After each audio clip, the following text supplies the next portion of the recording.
Vamos a orar. Señor Jesús, eres tan bueno, tan misericordioso. Te pedimos, Señor, ahora que tú nos ayudes, nos permitas entender de tu palabra, nos hables, reveles lo que está en ella escrita, Señor. Por favor, en el nombre de Cristo Jesús. Amén. Amén. Tomen su asiento. Un pequeño pueblo, o todo empezó en un pequeño pueblo. Yo nací en la ciudad más grande del mundo, algunos de ustedes también, ¿verdad? Pero, gracias. Pero raramente nuestras familias son de ahí. Ustedes han oído la expresión en chilango, ¿ah? Chilango le llaman al capitalino de la Ciudad de México, ¿ah? Pero en su origen el chilango no era el que nació en la Ciudad de México. Se perdió la conexión. Chilango era el que venía de provincia y llegaba a la capital y luego regresaba a su tierra con aires de hombre de mucho mundo, ¿eh? Y quería ver a todos chiquitos y orejones, porque él ya era de la capital. Y después se le quedó ese nombre a los nacidos o nativos de la Ciudad de México. Usted habla con cualquier defeño o alguien de la Ciudad de México y le dice chilango, no es ofensivo, aunque la gente a veces piensa que se va a ofender o lo diga de manera despectiva, pero no es ofensivo, ¿verdad? Somos chilangos. Pero nuestros padres normalmente no nacieron en la Ciudad de México. ¿Sus papás nacieron en la Ciudad de México? ¿Su papá nació en la Ciudad de México? No, a ustedes sí. Usted no, pero el hermano sí, pero sus papás no. Mis papás no, mi papá es de Michoacán, mi mamá es de Zacatecas, ¿eh? Y hermano José, Arturo, su mamá es de Guadalajara, de Jalisco. No, es de Guanajuato. De Guanajuato, aunque él nació en la capital. ¿Y usted? No, mi mamá es de Morelia. De Morelia, Michoacán. Pero ellos nacieron en la capital de México, así es normalmente, ¿no? Y tenemos una patria chiquita, aparte de nuestra capital, de donde nacimos. Nuestros padres nos inculcaron como un cariño, un respeto a la tierra de ellos. Morelia para mí es muy especial. Todos mis primos aquí, que están aquí en Arizona, ellos dicen que son de Michoacán. Algunos yo creo ni lo conocen, pero ellos se sienten que son de allá de Michoacán, ¿verdad? De Michoacán. Porque tenemos un amor a la tierra donde nacimos.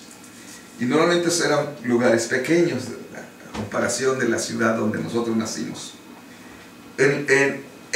Historia de David comenzó en un pueblito pequeñito, era un pueblo, quizá digámoslo insignificante en tamaño, pero era un bonito pueblo, así como decía aquel hombre, con sus cielos arrebolados, había un estanque, había una fuente de agua limpia y ahí se producía trigo, era un lugar que era muy fértil y ahí se producía mucho trigo y era gente de campo, gente sencilla. Entre esa gente sencilla nació David, ¿no? Él era hijo de Isaí y se dedicaba a cuidar ovejas, ¿no? Era una persona simple, común, muy sencilla. Dice el texto cuando habla de Belén: tú Betlem Efrata, pequeña para ser en los millares de Judá, de ti me saldrá el que será el Señor en Israel, y sus salidas son desde el principio, desde los días del siglo. Esa es la versión antigua que nosotros usamos de la Reina Valera. Y otra versión más nueva. ¿No se oye mucho eco? Le voy a mover un poquito aquí. No, apenas se escucha acá. A ver, pero no, así, no reverbera. Apenas se escucha. Ok. La traducción del lenguaje actual dice: pero tú, Belén Efrata, entre los pueblos de Judá eres un pueblo pequeño, pero llegarás a ser muy importante. En ti nacerá un rey de familia muy antigua que gobernará sobre Judá. Así que ahí, entre ovejas, entre prados, entre gente pobre, gente sencilla, ahí nació el rey, el quien iba a gobernar, que iba a determinar el destino de esa nación, ¿no? ¿Cómo se llama? David. Pero no está mal, hermano. Ese es mi mensaje. Ese es el mensaje que tengo hoy. Que por eso le puse el subtítulo, David, entre paréntesis, entre signos de interrogación, Jesús o usted. Porque Dios habla de David, de que es un hombre conforme a su corazón. Y con este último mensaje quiero cerrar. ¿Por qué hablé tanto tiempo acerca de David, verdad? Porque David tenía muchas cosas en común con nosotros, ¿verdad? Con la mayoría de nosotros. Por eso esa pregunta que dice, ¿puede ser Jesús, puede ser David o puede ser usted? Nacieron algunos entre el campo. Mi papá nació en el campo, mi mamá también, nuestros abuelos, algunos nacieron allí en el campo, entre los animalitos, vivían del frijol, del maíz, de alguna ovejita, de algún chivo, de vez en cuando alguna vaca que se mataba en el pueblo. Era gente sencilla. Jesús, David o nosotros. Sí. Por eso le puse así como subtítulo, ¿no? Nació en Betlehem. Betlehem quiere decir la casa del pan de Dios. Bet en hebreo quiere decir casa.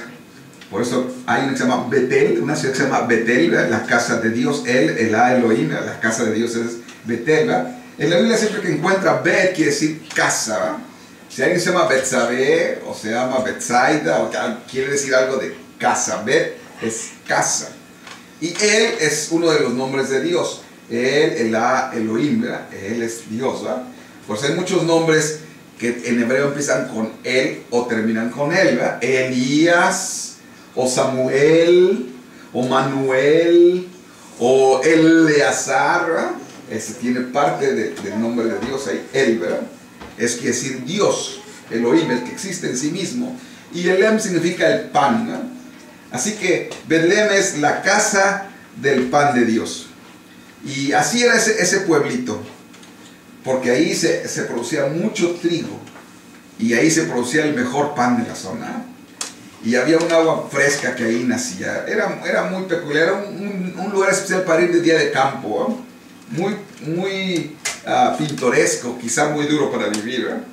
Cuando nosotros vemos la vida en el campo y vemos ahí al cowboy o al vaquero, ¿eh? Y vemos que anda ahí con su caballo y las reses y prendiendo un fuego y asando la comida, se hace uno pero bien suave, ¿eh? Pero es muy difícil.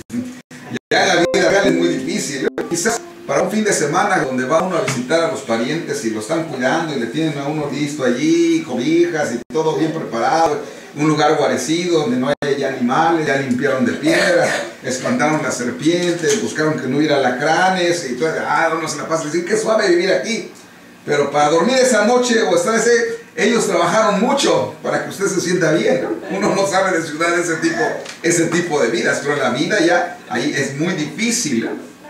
Es como cuando uno, me acuerdo que íbamos a Mazatlán, pues qué suave ir al mar, a la playa, pero los que vivían ahí en invierno, estoy trabajando en el calor, no, sudando todo el día, qué tiempo de ir a la playa, con unos salarios bien pobres, ¿verdad? No es lo mismo ir de visita que vivir ahí, ¿verdad? Bueno, Belén era un pueblo bucólico, pintoresco, pero era dura la vida, era vida de trabajo, ¿no? Y significa la casa del pan de Dios.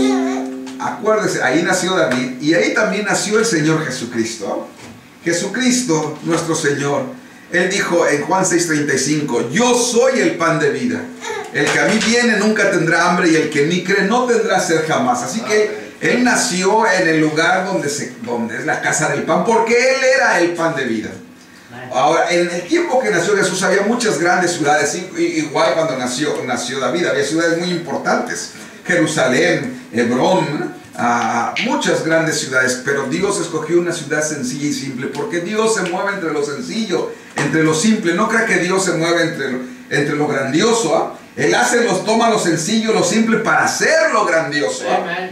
Yo me acuerdo que alguien dice, es que Dios coge lo vil, lo menospreciado, lo más ignorante y para avergonzar a los sabios, sí, pero los llama no para que sigan siendo ignorantes. Los llama y los escoge ignorantes, quizás sin estudios académicos, pero para darles un nombre grande. Alguien puede decir que era un papanatas Pedro, quizá al principio, pero no sabía leer, no sabía escribir, pero en un sermón pescó 3,000 gentes. O sea, denme un predicador que tenga ese poder de convencimiento. Ahora, entendemos que no era Él, era el Espíritu Santo a través de Él, ¿no?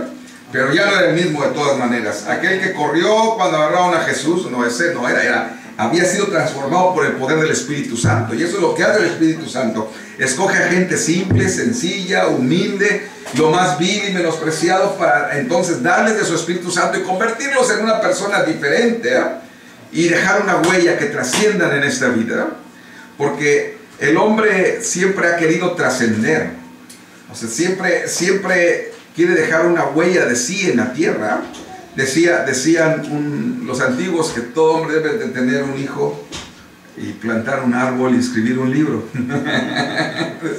Para lo que estaban tratando de decir es que tenía que dejar un legado, una huella por la tierra. Entonces, cuando nosotros nos vamos de algún modo de esta vida, dejamos a nuestros hijos y sigue la continuidad nuestra en la tierra. Y después los triunfos que tengan, la vida que ellos vivan, lo que les enseñan a sus nietos, uno tuvo algo que ver, algo de uno sigue vivo a través de ellos. Estuvieron en los genes de uno y sigue hacia adelante. Eso es trascender, ¿verdad? El hombre ha querido trascender, pero nosotros, ¿qué estamos haciendo en cuanto a rendirnos a Dios? Cuando terminemos todo y nos vayamos y entreguemos aún cuentas a Él, la gente se va a acordar que aquí estuvimos. Dejamos una huella en nuestros hijos o en nuestros nietos o en nuestros vecinos o en alguien. Le hablamos del amor de Dios y del Evangelio a alguna persona. Ustedes no pueden pasarme las slides, Gerson. ¿Pueden pasarme las slides? ¿O lo puede hacer Arturo? ¿Alguien ahí? Uno aquí y otro allá. ¿Se puede? ¿Está bien? No, espérame. Ok. Aquí las tengo numeradas, pero bueno. Jesús entonces era el pan de vida. Y aunque era tan insignificante el pueblo donde Él nació, ahí fue la persona más importante que jamás ha pisado la tierra, allí nació. Ahí ya había nacido un rey. Y sin embargo el rey no hizo su capital ahí, ¿verdad? Su capital la hizo en Jerusalén. Pero era un pueblo importante. Cuando Miqueas nació ya había pasado David. Y de todas maneras dijo que iba a nacer un rey, el que iba a gobernar al mundo. Ese fue el rey David. Ahora, ahí en Belén era como el granero de la zona. Está como a 10 kilómetros de Jerusalén, no era tan lejos, ¿no? Pero allí era el granero. Y allí tenía que nacer Jesús también, porque Él era el grano de trigo. O sea, el grano de trigo, el grano se guarda en el granero, ¿verdad? Jesús era el grano de trigo. Él dijo, si el grano de trigo no cae en tierra y muere, queda solo, pero si muere, mucho fruto lleva.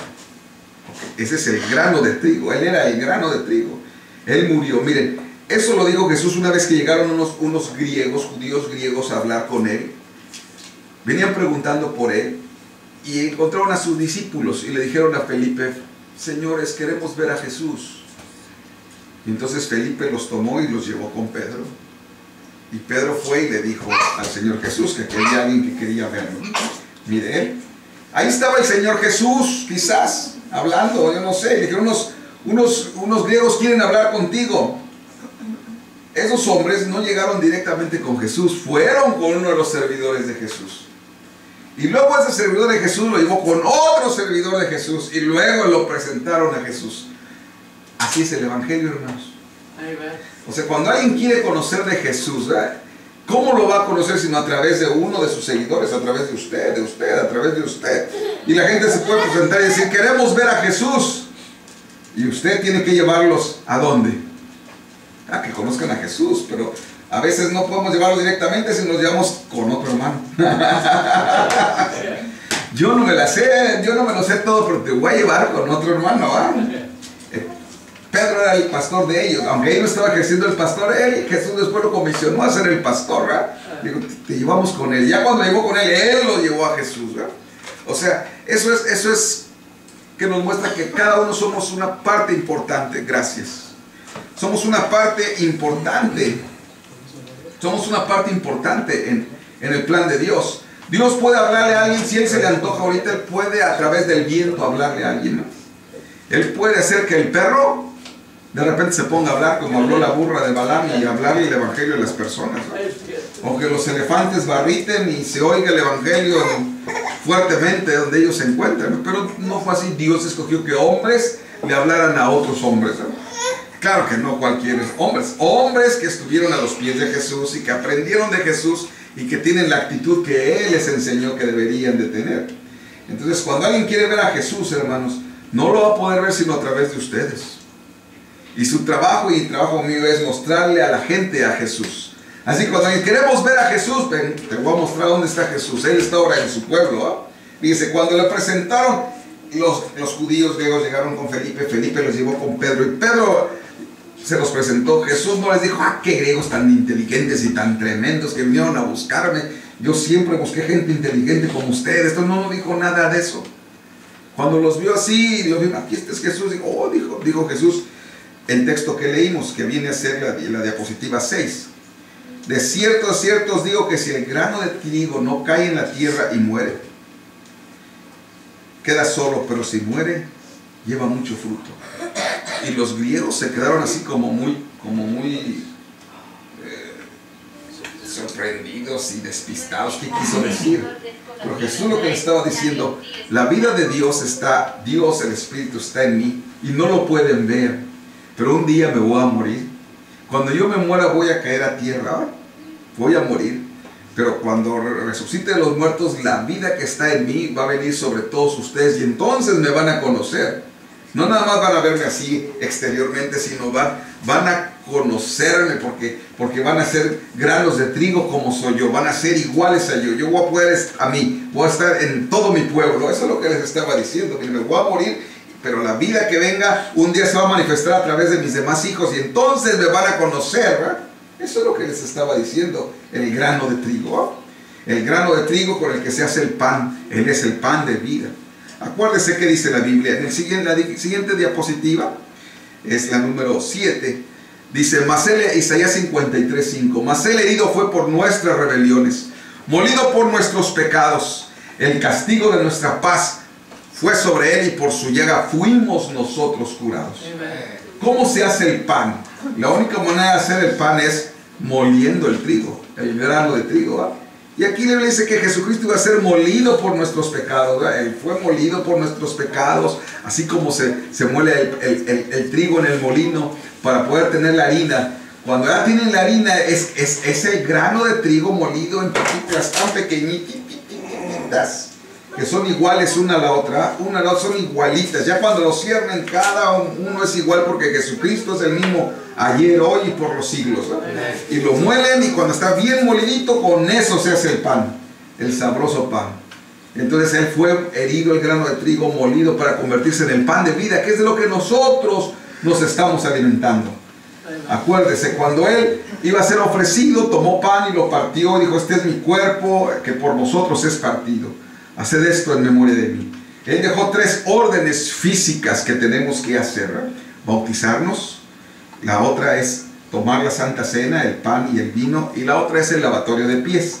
Son las únicas 3 órdenes físicas que el Señor Jesús dejó a su iglesia que hiciera, porque el pan y el vino representan el sacrificio que Él hizo. No es como dice la Iglesia Católica, que Dios se mete en un pedazo de pan, ¿verdad? Que el sacerdote tiene un poder mágico que cuando levanta la hostia, Dios echa un brinco y se mete ahí y lo vuelven a sacrificar. Eso no es lo que enseña la Biblia. Solamente son símbolos. El pan es pan común, el vino es vino común. El pan es pan sin levadura, nada más. Es cualquiera. Si lo guardan en un lugar no muy apropiado, llegan los ratones, se lo comen y igual como cualquier cosa. El niño lo agarra y se lo come y no se comió a Dios. Es un pedazo de pan. Solamente son símbolos. Es una gran diferencia entre la Iglesia Católica y el cristianismo. Ellos piensan que no, que ese pan se convierte en Dios, ¿verdad?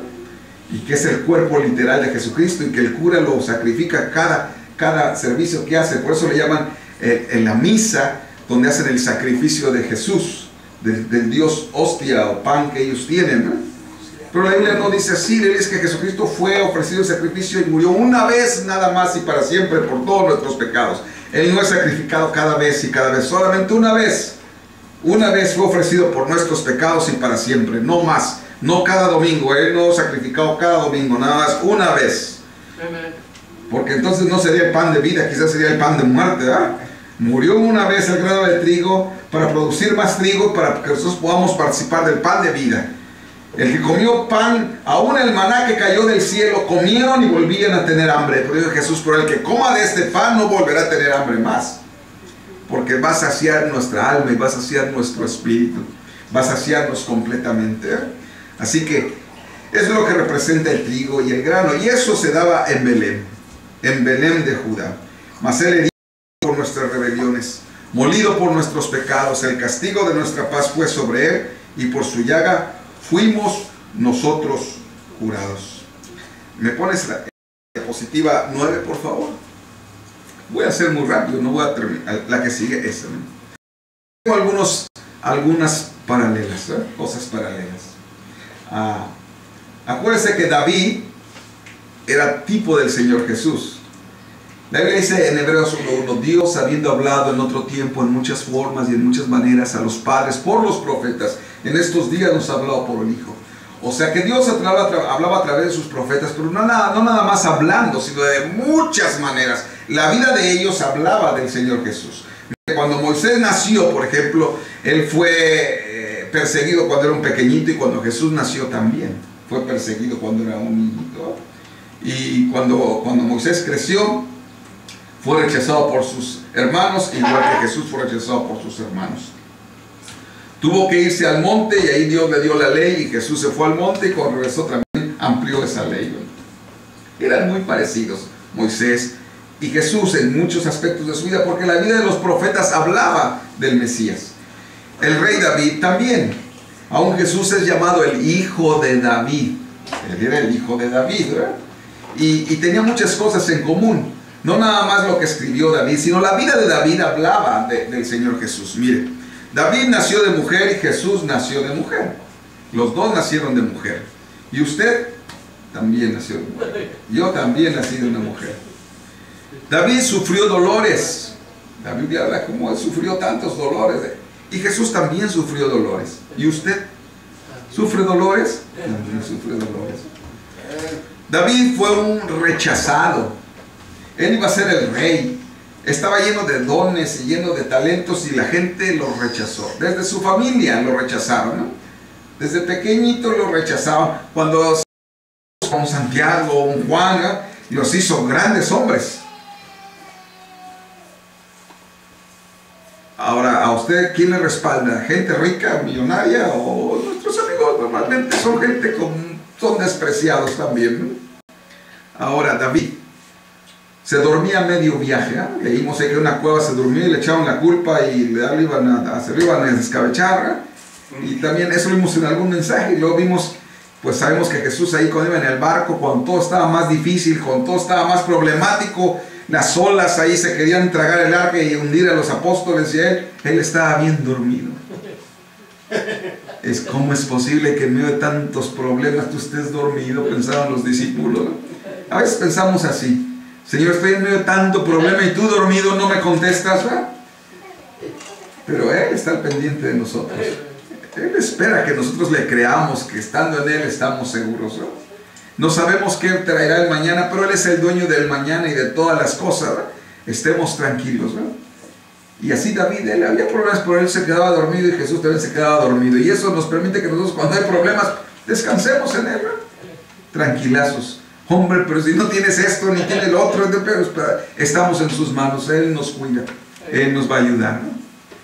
Acusado de ser, ya no se alcanzó a ver, porque entonces lo hice muy grande, pero es acusado de ser problemático, ¿eh? O sea, siempre acusaron a David que era un problemático, ¿eh? Y a Jesús también era un problemático. Lo acusaban de que era problemático. Y a usted dicen que es un alma de Dios, o le dicen que es muy problemático, ¿no?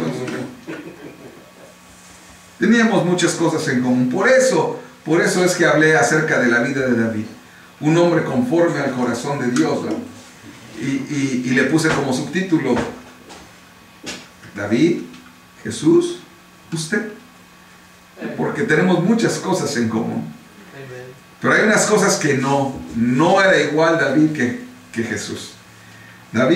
Jesús nunca se acostó con la esposa de otro, ¿eh? Como hizo David, ¿verdad? A usted mejor no le pregunto. Pero Jesús no lo hizo. Claro, usted tampoco debe de hacerlo. Pero David, pues sí lo hizo, pero Jesús no lo hizo. Aunque él sufrió las mismas tentaciones y tenía los mismos deseos que nosotros. Por eso es que nosotros amamos a Jesús. David hizo asesinatos y Jesús no mató a nadie, ¿verdad? David echó mentiras, Jesús no echó mentiras, ¿no? Fue perfecto, en él no había pecado. ¿Me pones en la siguiente diapositiva, por favor? 11. Dice Hebreos 4:15, porque tenemos un sumo sacerdote, porque no tenemos un sumo sacerdote incapaz de compadecerse de nuestras debilidades, sino uno que ha sido tentado en todo, de la misma manera que nosotros, aunque sin pecado.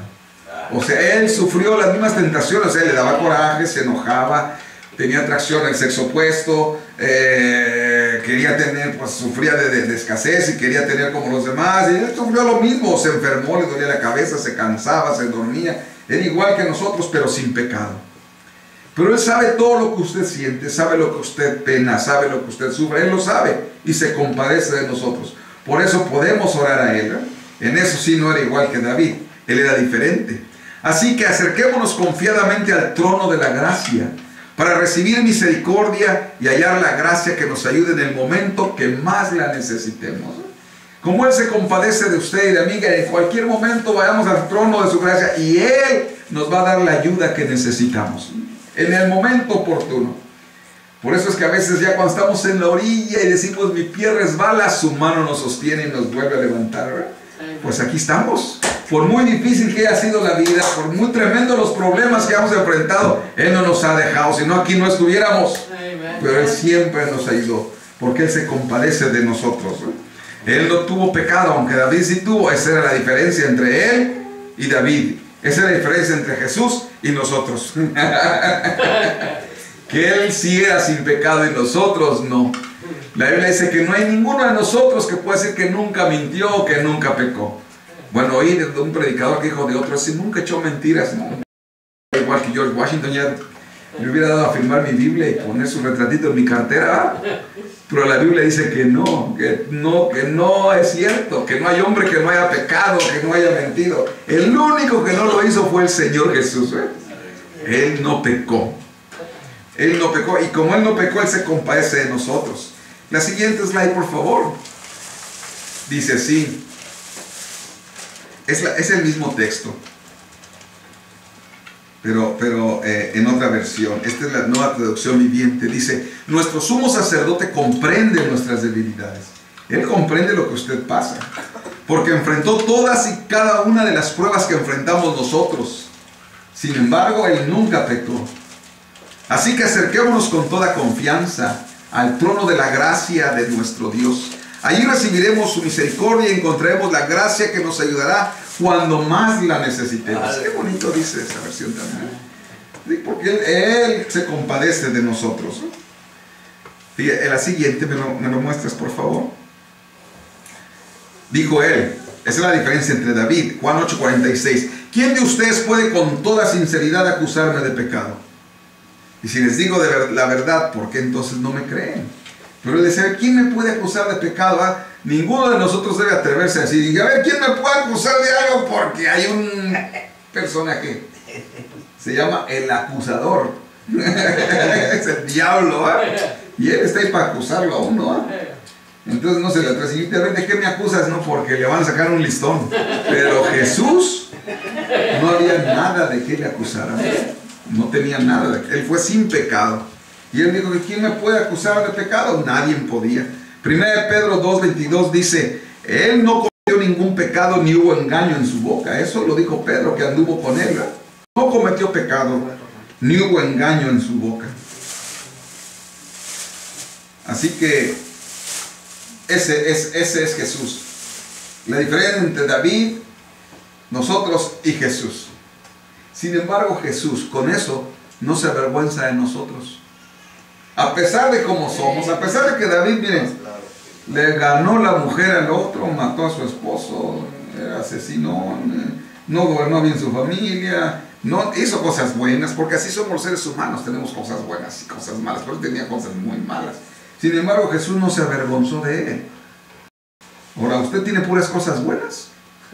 ¿O hay algunas cosas que usted no quisiera que nadie supiera? Que nadie supiera. Dice Hebreos capítulo 2, versículo 11. Dice así, el siguiente, ¿me lo pasas por favor, hijo? El número 15, ¿o qué es? 15, sí. Por lo tanto, Hebreos 2:11, nueva traducción viviente. Jesús y los que él hace santos tienen el mismo Padre. O sea, no nosotros somos santos, él nos hace santo con su sangre. Y tenemos el mismo Padre. Por eso, por esa razón, Jesús no se avergüenza de llamarlos sus hermanos. Fíjese, a pesar de que ¿se acuerda aquella mentirota que echó la otra vez? O aquello que hizo, aquello que se robó, y usted le pide perdón a Dios y Él lo perdona. Y pide perdón a la persona que le perdona, ¿no? Y aún con todo lo que usted haya hecho, Él no se avergüenza de llamarlo su hermano, ¿no? Él no se avergonzó de David, Él no se avergüenza de usted. Tan no se avergonzó de David que mire cómo empieza el Evangelio. El primer capítulo, primer versículo del libro de Mateo empieza así. Libro de la genealogía de Jesucristo, hijo de David, hijo de Abraham. O sea, la primera manera como se identifica en el Evangelio, soy hijo de David, así, ese que echaba mentiras y que hizo esto, soy hijo de él. No se avergonzaba, porque a veces los hijos se avergonzan de los papás, ¿verdad? Pero él no se avergonzaba, él no se avergonzaba. Y fíjense que en su genealogía estaba tremenda, ¿eh? Había alguna gente ahí medio difícil. Una de sus tatarabuelas pues, era prostituta, se llamaba Rahab. Rahab la ramera, ¿eh? Y luego Rahab, ella tuvo un hijo con un general, uno de los que fueron a Jericó, se casó y tuvo un hijo, y luego ese hijo tuvo otro hijo que se llamó Boz, y Boz se casó con una pagana que se llamaba Ruth, y luego de Ruth, ¿verdad? nació Isaí, y de Isaí Obed, y luego Isaí, y luego nació David, ¿verdad? Luego ya ven cómo se portó David, y luego de David un mujeriego llamado Salomón, y luego Salomón ahí por ahí vino acá, y vinieron otros tantos, otros descendientes que no eran muy buenos, y ahí aparecen en la Biblia. Él no hizo como hacían los españoles, que borraban y compraban una genealogía nueva para que vean que eran de los grandes de España, que no tenían sangre judía ni nada, ¿verdad? No, él ahí dejó a toditos así como eran, y no se avergonzó. Como nosotros no se avergonzó de nosotros de llamarnos sus hermanos, ¿verdad? No importa lo que hayamos hecho. Así que es que yo tengo una vida bien difícil porque mi padre era alcohólico, mi madre era esto, mi abuelo era esto. No, por los de Jesús eran difíciles, eran especiales, ¿verdad? Sin embargo, con todo el poder del Espíritu Santo le sostuvo y supo salir encima de todo eso. Y Él le va a sacar a usted en medio de todas esas maldiciones que si llegó a heredar de sus antecesores, Él le limpia. Ustedes saben, las familias, empieza a platicar acerca de la familia y siempre hay una tía media coscolina o una abuelita que hizo esto, o un abuelito que de repente le salió que tenía otros tíos por otro lado, o que cosas como que de qué avergonzarse, ¿eh? Pero esa es una familia normal en nuestros tiempos. Así, sin embargo, Jesús nos perdona y nos limpia de todo pecado, para que no lo vuelva a hacer usted. No para que usted salga y vaya y lo haga por allá en otro lado, ¿no? No. Así que dice Romanos 3:25, pues Dios ofreció a Jesús como sacrificio por el pecado. Las personas son declaradas justas a los ojos de Dios cuando creen que Jesús sacrificó su vida al derramar su sangre. Ese sacrificio muestra que Dios actuó con justicia cuando se contuvo y no castigó a los que pecaron en el pasado. Él nos perdona de todo, aún de lo que hicieron las cosas en el pasado y las maldiciones que arrostramos. Pues sí, venimos heredando maldiciones. ¿Qué es maldición? Decir mal a tratar a nuestra esposa, nos enseñaron mal a tratar a nuestros hijos, nos enseñaron mal, nunca nos dijeron, pero los ejemplos, ¿no? El ejemplo del abuelo, del bisabuelo, del tatarabuelo, del X, si acaso tuvieron, porque algunos tuvieron la mala fortuna de que los dejaron, ni conocieron al papá, ni conocieron a la mamá. Yo no sé, si hace esto, mira, te vas hincado con un nopal en la espalda y haces esto, nos dijeron mal, ¿verdad? Nos enseñaron mal a administrar nuestro dinero. Nos enseñaron mal. Jesucristo nos limpia y nos perdona todo pecado. 1 de Juan 4:10. Y con esto voy a terminar, hermanos. A terminar la historia de David. En esto consiste el amor verdadero. El último, me muestra el exíguelo. El 17. En esto consiste el amor verdadero. No en que nosotros hayamos amado a Dios, sino que Él nos amó a nosotros y envió a su Hijo como sacrificio para quitar nuestro pecado. Así que era igual a nosotros Jesús. David era igual a nosotros, y en lo que no era igual a nosotros, Él ofreció su vida y su sangre para llevarnos delante de Dios, para que fuéramos sin mancha, que fuéramos como Él, y no se avergüenza de llamarnos sus hermanos. Vamos a ponernos de pie y vamos a orar.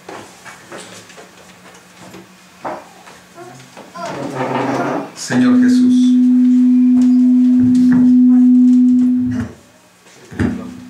Señor Jesús, eres tan bueno. Gracias, Señor, por tu palabra. Gracias porque tú has perdonado nuestros pecados, Señor. Porque no te avergüenzas de nosotros, Señor. Permite que nosotros nunca nos avergoncemos de ti, Señor. Porque si nos avergonzáramos de ti, Señor, tú también un día, en el momento más importante del día de nuestro juicio, también te avergonzarás de nosotros. Señor, permítenos desplegarte con honorabilidad, con alegría, con dignidad. Perdona nuestros pecados, nuestras fallas. Señor, que pueda rendir su vida a ti, que tú puedas venir a su vida, Señor. Límpianos y ayúdanos en el nombre precioso de nuestro Señor Jesús. Amén. Amén.